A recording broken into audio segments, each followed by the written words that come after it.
There's a gun! There's a gun! There's a kid! Chaos erupts during a Dallas cheer competition. Here's the convention center.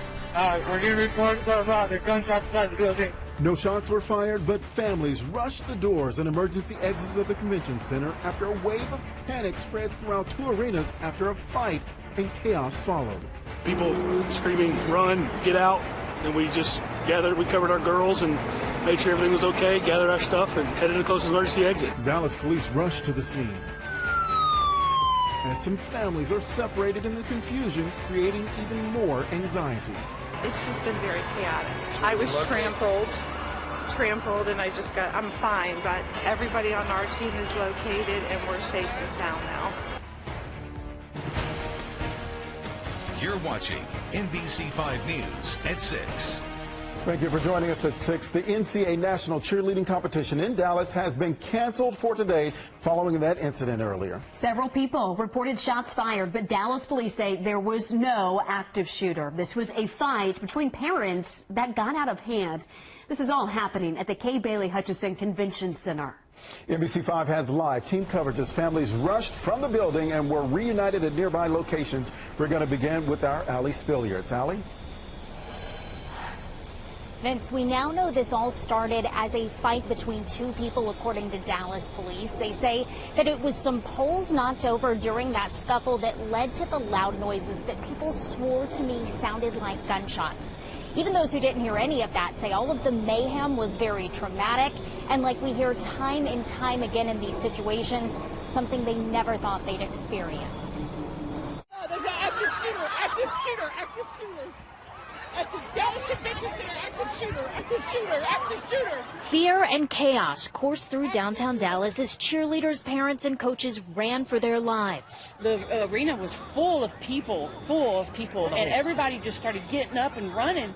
And I looked at my husband, I was like, what's going on, what's going on? I started panicking, and then I heard active shooter, and so I just grabbed my husband and ran outside with everybody else. And it was scary.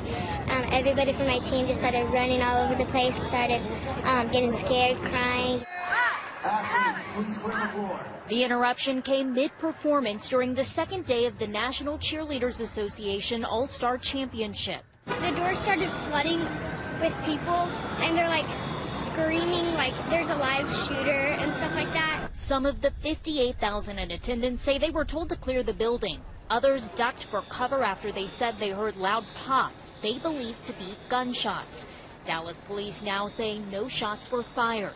And my mom picked me up by the stomach and like kind of threw me on the ground and like told me to like stay low because we didn't know if it was shooting or not. I was just scared. I felt so helpless seeing little girls hiding and crying. And I just told all the girls to get down low as they can, and I just got on top of them because I had no idea what was going on. Outside, amid tear-filled reunions with loved ones, some began questioning how the situation was handled. Tanya and Gary Perkins captured this image of a woman who they say they helped after she fell in what police have described as a stampede. When you have this thousands of people in here instead of shelter in place out of the hot zone, that's terrible. That's why people got hurt. You got ambulances everywhere, not from being shot, from getting trampled on or falling down and busting their head. And it was my worst, was my worst nightmare. This is my worst worries when I go into a big public place. This is what I worry about, and it happened today.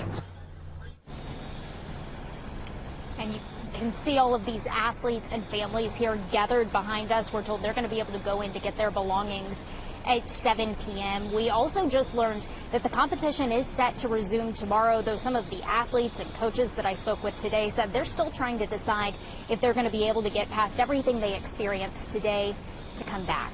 Katie? Understandably, a lot of rattled nerves. All right, Allie, our thanks to you there. We want to go now to our Larry Collins. He continues our live team coverage. Larry, I know you talked with a lot of parents and young children after some of their anxiety and fear had died down. He joins us live at that part of the story. Hi, Larry. Hey, as you can imagine, this area is quiet now. Certainly wasn't the case a couple of hours ago. This area was a safe haven. People looking for their loved ones, families looking for peace of mind away from the epicenter of all that chaos. We heard story after story of people recounting the nightmare they lived today. For so many, it was the trip of a lifetime, ending with young girls thinking they're running for their lives. So we're like running through train tracks, running through like the back of the buildings and everything. Like there's semis and a couple like buses, and we went behind those, and then we had to run again, and then we started running over the the highway. How far do you think you guys ran?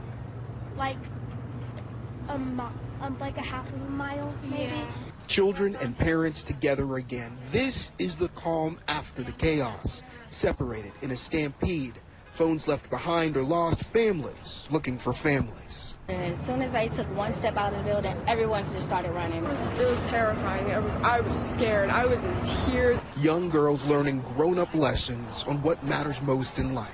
I called my mom, said, get out, just get out. I don't know what's going on, but just get out. I was just praying, I was just hoping my mom was safe. That's all I cared about. You grow up fast in situations like this, those moments of madness. No, I was just trying to keep the little one safe because she was the only little one with us, and I didn't want her to fall and get ran over. And parents left shaken up, but grateful, still looking for the right words. I can't, I'm sorry. I'm going to change that.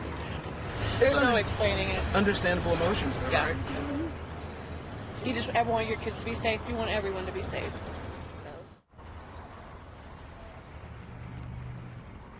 Now, as you can imagine, there are some families who simply didn't want to talk about it. They just wanted to hold each other a little bit closer, and they say they are looking to move past everything that happened today. Live in Dallas, Larry Collins, NBC5. Thank you, Larry. So the rest of the day's competition was called off following the commotion this afternoon, but the tournament directors released a statement just a short time ago. Varsity Brand said it will, quote, continue to work with event staff and local authorities to ensure a safe environment for our athletes to finish competing when we resume tomorrow. We have extensive coverage of the chaos and commotion at the cheer competition online. Check out the timeline and images, all at NBCDFW.com. Turning to some other news tonight, heavy smoke and flames destroyed a McDonald's off of Northwest Highway and 35E in Dallas this morning. You see that thick smoke. There was also firefighters on top of the ladder trucks fighting those flames from above. Dallas Fire Rescue says all of the customers had been evacuated by the time their crews arrived. And in Fort Worth, firefighters rushed to help families escape their burning apartment building last night. A mother and her 2 kids, along with 2 seniors, 2 people were treated for injuries there at the scene. Crews say when they arrived, the flames were shooting from the 2nd story there in the 3100 block of Hamilton Avenue. That fire damaged 8 units. The Red Cross is assisting. Irving police say several cars were involved in a crash along State Highway 114 overnight. We do know at least 1 person died, but no other details have been released. It took several hours for the roadway near Loop 12 to reopen. The cause of that crash remains under investigation. Plano is leading the charge to reduce the amount of money it and other cities give to DART. Legislation filed in Austin would reduce the sales tax contribution by 25%. 13 cities each contribute 1 penny for every dollar spent in their city to fund DART.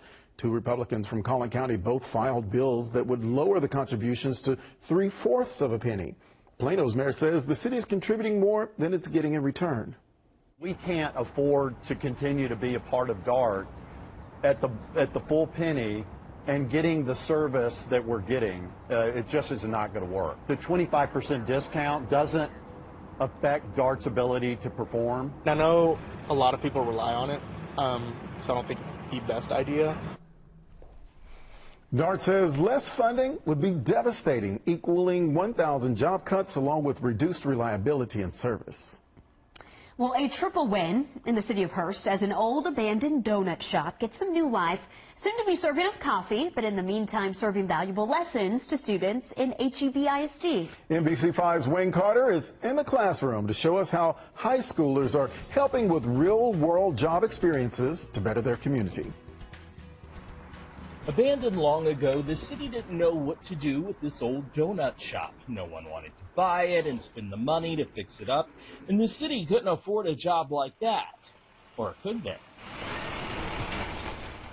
HEB ISD has a career and technical center where high schoolers are studying architecture and interior design. Usually they just get whatever project I give to them and I make up. Make sure you guys are taking notes. This time, the students got to tour a real-life building and get an assignment to redesign it into a coffee shop. If it was a donut shop before, you're going to want to wipe off like the oils and stuff from baking, but now it's a coffee shop. You're not going to really, it's not necessary to use stuff like this.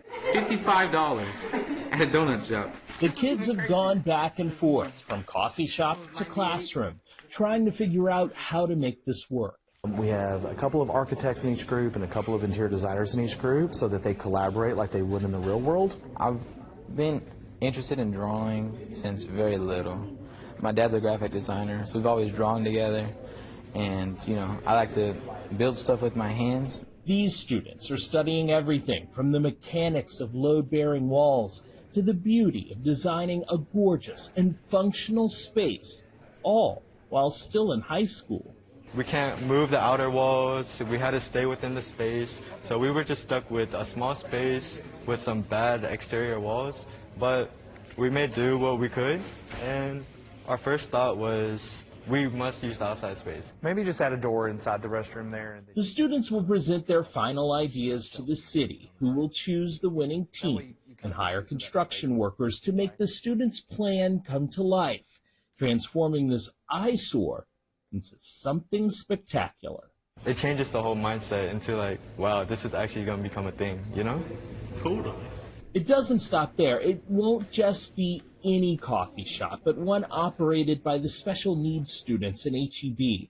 It's a concept popular in schools now, teaching those students what it's like to place orders, count change, and serve customers, so they too can be a part of the workforce. One old abandoned donut shop, giving back time and again to arts, engineering, and job skills. Wayne Carter in the classroom for NBC5. The state emissions test laws have changed, and many mechanics and shops have stopped providing the test. But what about the areas where that test is still required? NBC5 investigates. Coming up. Well, Katie, Vince, and everyone, we're going to change that forecast for today. Take a look at those temperatures starting out today at 47, but that high reaching 80 degrees. No precipitation as of yet, but those rain chances are going up in my forecast.